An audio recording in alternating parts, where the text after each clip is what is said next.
Stand up! Stand up! Where's your cops? Where's your cops? Back off, back off, back.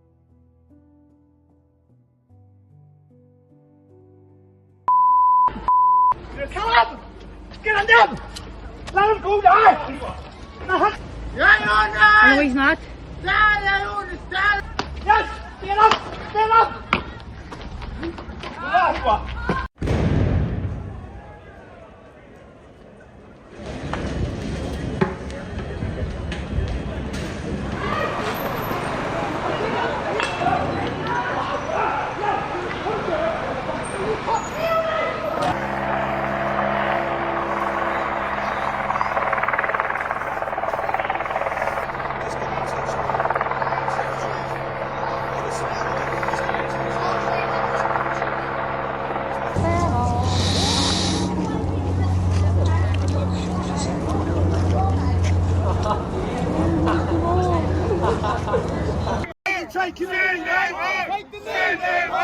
Send them home! Send them home! Send them home! Send them home! Send them home!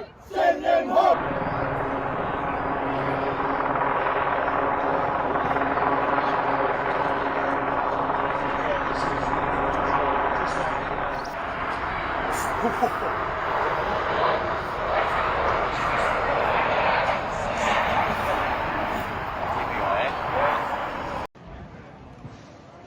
UK leaders are calling for calm after the stabbing of a man in Belfast sparked violent anti-immigration protests where people torched buildings and vehicles and blocked roads.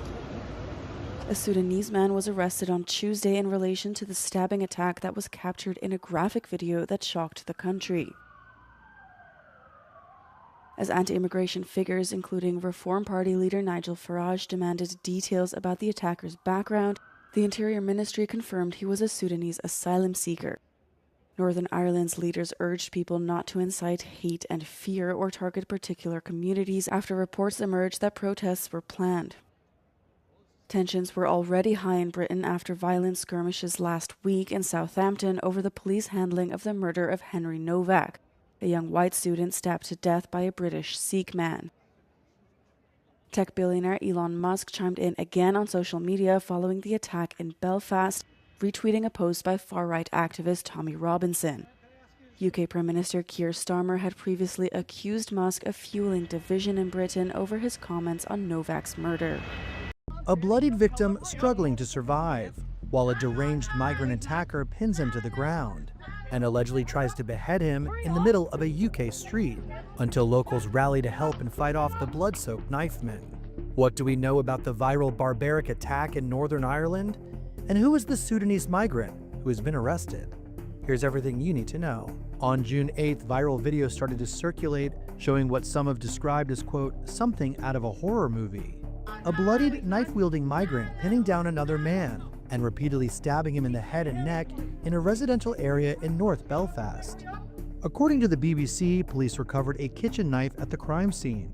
Horrified locals rushed over, and one even clobbered the attacker with a stick, as others tried to free his grip on the struggling victim. Northern Ireland police initially said a man in his 30s, believed to be Somalian, had been arrested on suspicion for attempted murder, later clarifying he was Sudanese, and blaming the mix-up on the, quote, fast time investigation. Police confirmed the migrant, who has not been named, was given UK's leave to remain status, which allowed him to stay legally in the country after moving from Sudan to Paris to Dublin, and finally to Northern Ireland. According to Assistant Chief Constable Ryan Henderson, the victim, an unidentified local man in his 40s, was taken to the hospital with significant injuries to his eyes and serious slash wound injuries to his back and face. A motive is still being worked out. I share the public's revulsion over the brutal nature of this attack, which has created concern not only here in Northern Ireland but much further afield. And I understand also that there will be questions regarding the nature of the attack. Throughout today, we've been liaising with senior counter-terrorism partners. At this stage, we have no information to suggest that this was a terrorist-related incident. However, I must stress we are still at the early stages of our investigation. The Labour Party must now be recognised as a deeply sinister and dangerous organisation, a party which takes the side of any foreign minority or nation except its own. The Labour Party despises Britain, its culture, its history, and its people. What the party has now done is to embed the primacy of its Islamic voting bloc into law by resurrecting blasphemy laws, but for one religion only. In so doing, it has formalized the Islamo-leftist pact now reshaping the country. This is incredibly serious.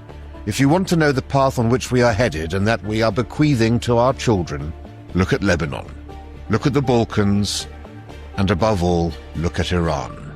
Do not say you were not warned. Islam is the single biggest driver of terror attacks in Britain.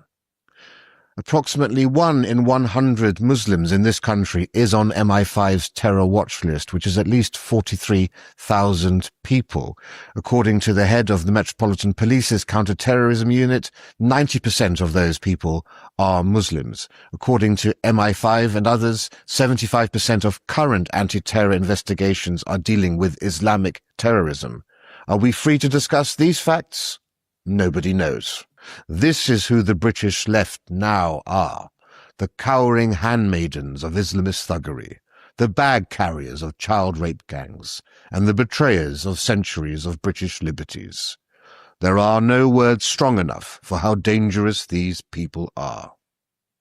Finally, I ask you this. If all the above has been achieved by radical Islam when Muslims are 6% of the population, what do you think the country will be like when the Muslim population is 10, 15, or 20%? Do not say you were not warned.